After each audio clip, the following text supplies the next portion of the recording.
The story of democracy is always to be continued. That may be the only thing we can say about democracy with any certainty. It's never a story with a neat beginning or a tidy ending.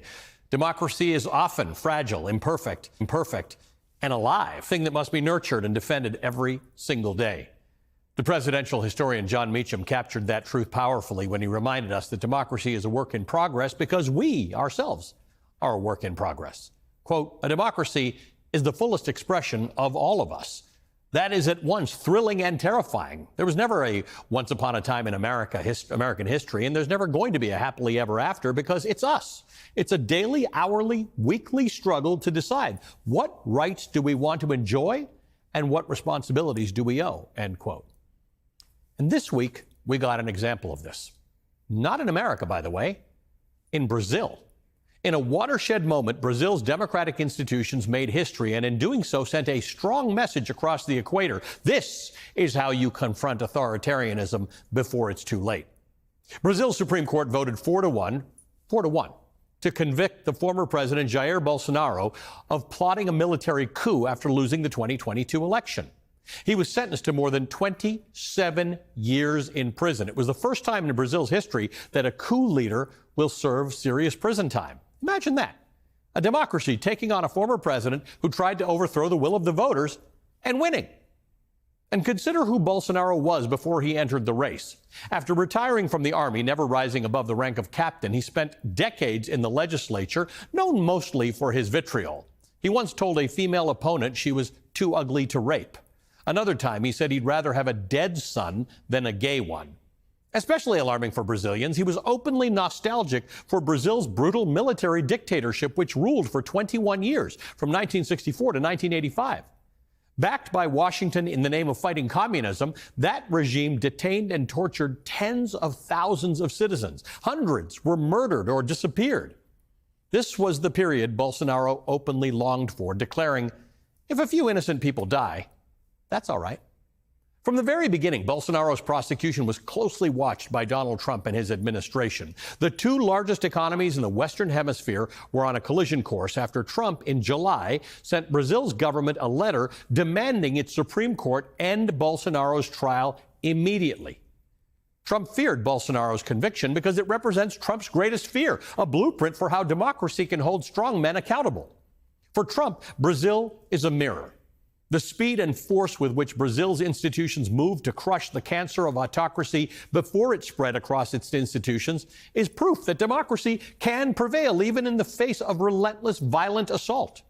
Proof that the rule of law can be stronger than the cult of personality.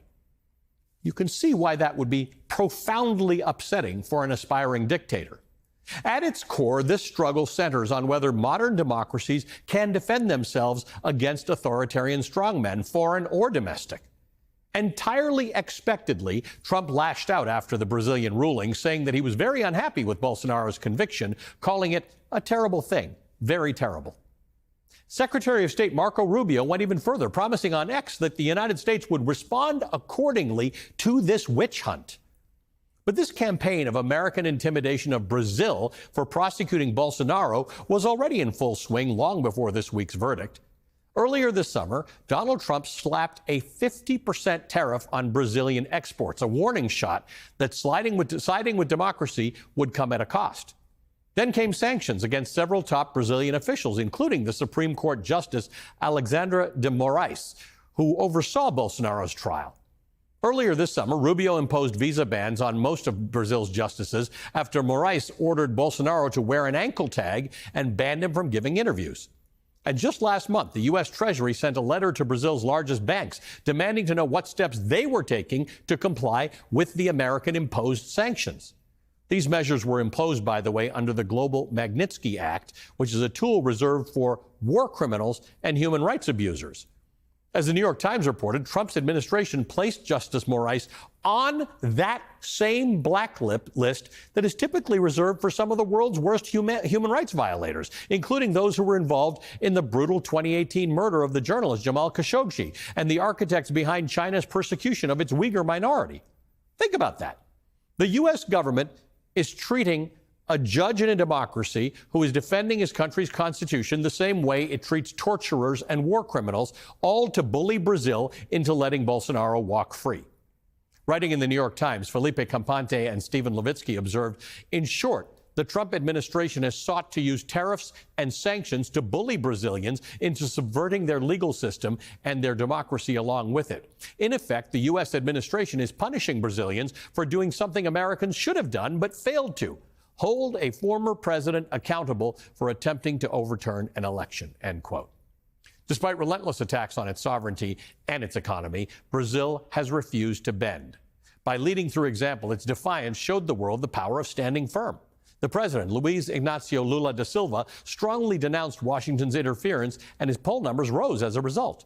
Justice Moraes received unwavering support from Brazil's institutions. Justice Flavio Dino summed up the nation's defiance when he cast his vote this week to convict Bolsonaro, quote, "Does anyone believe that a tweet from a foreign government official will change a ruling in the Supreme Court?" End quote. Indeed, the parallels between Trump and Bolsonaro are uncanny. Both rose on hard right populism. Both spent years undermining democratic norms. Both, when defeated, claimed the election was rigged. Trump's big lie led to January 6, 2021. Bolsonaro's big lie led to January 8, 2023, 2 years and 2 days later, almost to the hour. But here's where their stories split. Brazil's institutions acted quickly, aggressively, and unapologetically. Brazil's judiciary, remembering the brutality of military rule a mere 4 decades ago, understood that democracy is fragile. They understood how quickly democracy can collapse if you don't fight for it aggressively and without hesitation. Justice Moraes put it bluntly: "We realized we could be Churchill or Chamberlain. I didn't want to be Chamberlain." Brazil's government cracked down on disinformation. They suspended accounts inciting violence. Ahead of the 2022 election, they tackled the flood of falsehoods on social media, images of fake ballot boxes doctored with photos of politicians with Fidel Castro. This wasn't polite, bipartisan, let's wait and see governance. It was decisive, urgent action, unapologetic and unflinching, because Brazil's leaders understood the stakes.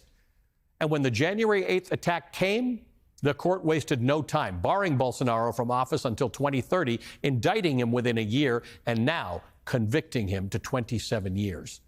Speaking to The New Yorker, Olivia Stunkel, a prominent Brazilian political scientist, defended the court's aggressive actions, noting that they were proportional to the scale of the threat that Brazil faced. Quote, "Brazil ended up being the poster child for how you protect democracy over the past few years.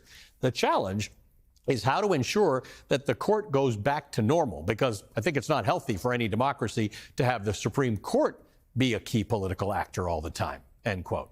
Meanwhile, Brazil's conservatives, though critical of the judiciary, did not rally around Bolsonaro the way Republicans rallied around Trump. With Brazil's right fractured into multiple parties, no single extremist bloc existed to shield him from accountability. Here at home, it was the exact opposite. After January 6th, the House impeached Trump. The Senate had the chance to convict him, but Republicans acquitted. The Justice Department waited nearly 3 years to bring charges. By then, Trump was already running again, recasting himself as a victim. And only last summer, the Supreme Court handed him sweeping immunity for official acts, derailing the case entirely. Bolsonaro is in prison. Trump is back in the Oval Office, openly dismantling the checks and balances of American democracy. John Meacham reminds us, quote, "The forces Donald Trump represents are perennial. He is not an aberration, but a manifestation of the darker elements that have coursed through American society and history. When we are at our best, we make those forces ebb.